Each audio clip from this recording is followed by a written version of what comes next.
नमस्कार, मैं अमित कुमार फिर से आपका एक बार स्वागत करता हूं आपके अपने YouTube channel current affairs India पे। आज हम लोग जनरल नॉलेज के ऑब्जेक्टिव टाइप क्वेश्चन देखेंगे जो गुप्त उत्तरकाल वर्धन वंश 647 ईसा पूर्व से संबंधित है। तो चलिए देखते हैं। थानेश्वर में वर्धन वंश पुष्यभूति वंश की स्थापना किसने की थी? तो थानेश्वर में वर्धन वंश की स्थापना पुष्यभूति वर्धन ने की थी। क्वेश्चन नंबर 2, सूची 2 और सूची 1 को मिलान करें। राज्य और राजधानियाँ। वर्धन वंश की राजधानी थानेश्वर, मौखरी वंश की राजधानी कन्नौज, वाकटक वंश की राजधानी पुरिका और मैत्रक वंश की राजधानी वल्लभी है। क्वेश्चन नंबर 3, राजवंश और संस्थापक। वर्धन राजवंश के संस्थापक है पुष्यभूति, मौखरी राजवंश के संस्थापक है ईशान वर्मा, वाकटक वंश के संस्थापक है विंध्य शक्ति और मैत्रक वंश के संस्थापक है भट्टारक। क्वेश्चन नंबर 4, कदम राज्य की स्थापना मयूर शर्मन ने की थी। उसने अपनी राजधानी कहाँ बनाई थी? तो मयूर शर्मन ने अपनी राजधानी वैजयंती या वनवासी को बनाई थी। क्वेश्चन नंबर 5, निम्नलिखित में वह अंतिम बौद्ध राजा कौन थे जो संस्कृत का महान विद्वान और लेखक दोनों थे? तो इसका सही आंसर है हर्षवर्धन। हर्षवर्धन जो थे संस्कृत के महान विद्वान और लेखक दोनों थे। क्वेश्चन नंबर 6, हर्ष चरित्र किसके द्वारा लिखी गई है? तो हर्ष चरित्र जो है वानभट्ट के द्वारा लिखी गई है। क्वेश्चन नंबर 7, हर्षवर्धन के समय में कौन सी चीनी यात्री भारत आया था? तो हर्षवर्धन के समय हैंशोंग भारत आए थे, यानी ह से हर्षवर्धन और ह से हैंशोंग चीनी यात्री भारत आए थे। चालुक्य राजा पुलकेशिन को किसने पराजित किया था? चालुक्य राजा पुलकेशिन को नरसिंह वर्मन प्रथम ने पराजित किया था। क्वेश्चन नंबर 9, किस व्यक्ति को द्वितीय अशोक कहा जाता है? तो द्वितीय अशोक यानी दूसरा अशोक कहा जाता है हर्षवर्धन को। क्वेश्चन नंबर 10, बाणभट्ट किस सम्राट के राज दरबारी कवि थे? तो इसका सही आंसर है हर्षवर्धन। हर्षवर्धन के राज दरबारी कवि थे बाणभट्ट। क्वेश्चन नंबर 11, हर्ष एवं पुलकेशिन के मध्य हुए संघर्ष की जानकारी कहाँ से मिलती है? हर्ष और पुलकेशिन के मध्य हुए संघर्ष की जानकारी ऐहोल अभिलेख से मिलती है। क्वेश्चन नंबर 12, प्रतापशील हून हरि केसरी महाराजाधिराज नामक उपधिया निम्न में से किसकी थी? तो इसका सही आंसर है प्रभाकवर्धन की। क्वेश्चन नंबर 13, सम्राट हर्ष ने अपनी राजधानी थानेश्वर से कहाँ स्थानांतरित की थी? तो इसका सही आंसर है कन्नौज। सम्राट हर्ष ने अपनी राजधानी थानेश्वर से कन्नौज को स्थानांतरित की थी। क्वेश्चन नंबर 14, सकलोतारा पथनाथ किसे कहा गया है? तो सकलोतारा पथनाथ कहा गया है हर्षवर्धन को। क्वेश्चन नंबर 15, हैंसोंग ने किसे शिलादित्य कहा है? तो हैंसोंग जो है हर्षवर्धन को शिलादित्य कहा है। क्वेश्चन नंबर 16, गुप्त वंश के ह्रास के पश्चात उत्तर भारत में बड़े भाग का पुनर्गठन किसने किया था? तो इसका सही आंसर है हर्षवर्धन ने। बंगाल के कौन सा शासक हर्ष का समकालीन था? तो बंगाल के जो शासक थे शशांक, वो हर्ष के समकालीन थे।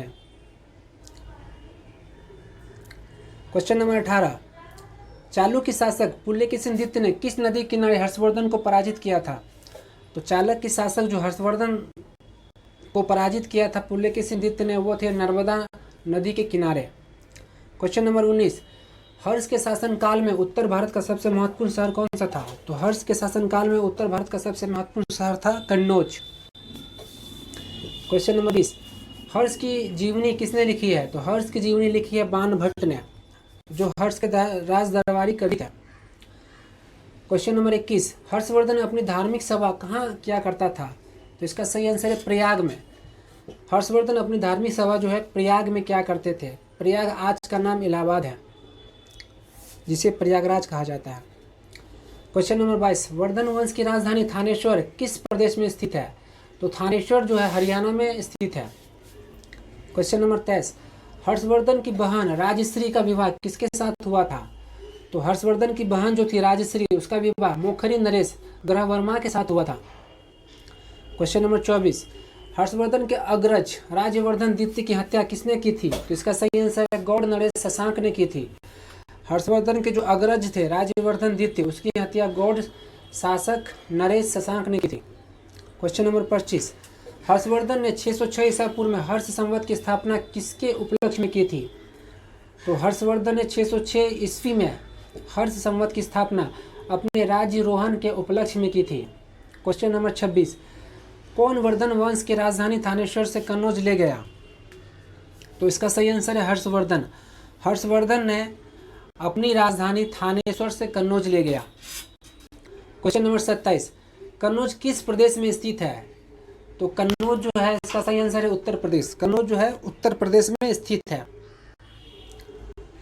क्वेश्चन नंबर 28, हैंडसॉन्ग की भारत में यात्रा के समय सूती कपड़ों का उत्पादन के लिए सबसे प्रसिद्ध नगर कौन था?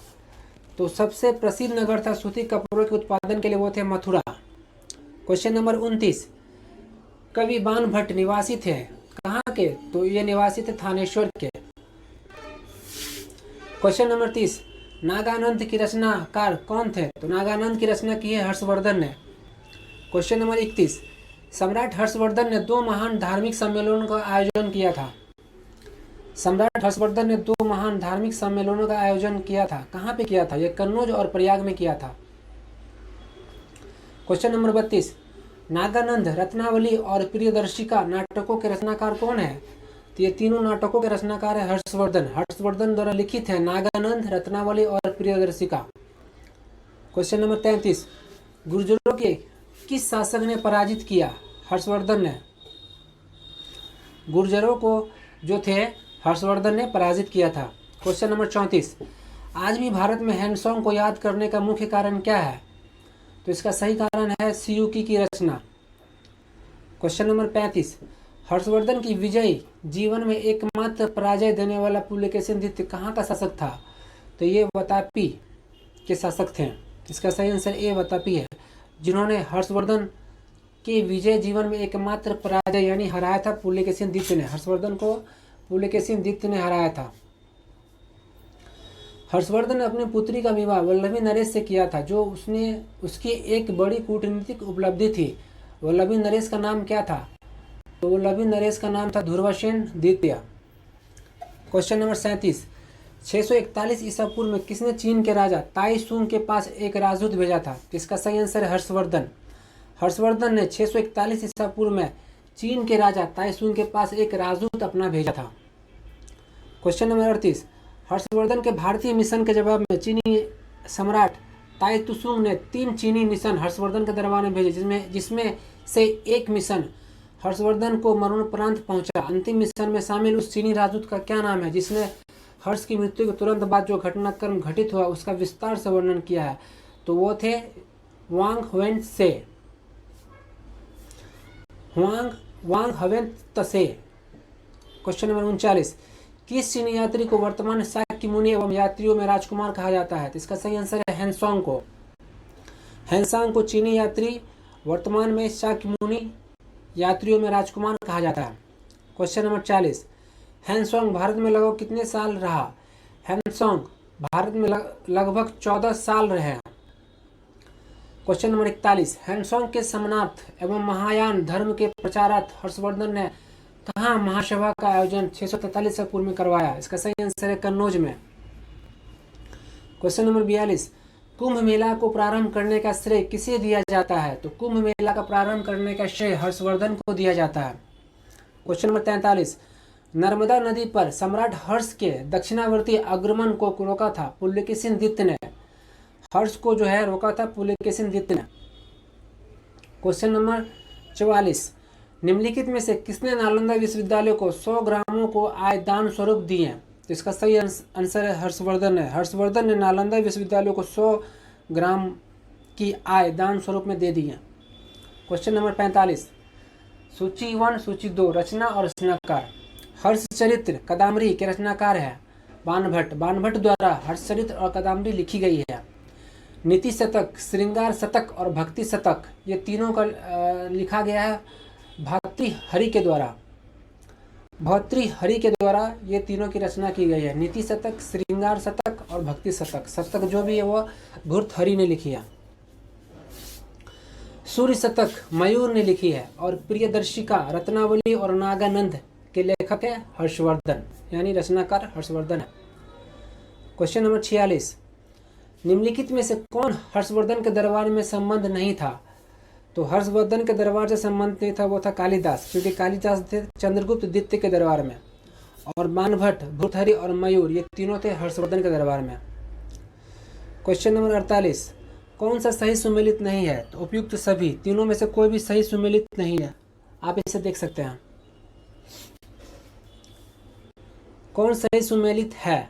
सॉरी, क्वेश्चन नंबर 48, कौन सही सुमेलित है? तो इसका सही आंसर है उपयुक्त सभी। ये तीनों ही सम्मिलित है। अवंती हर्षवर्धन का प्रधानमंत्री, सिंहानंद महासेनापति और कुंतल सेनापति अश्वसेना।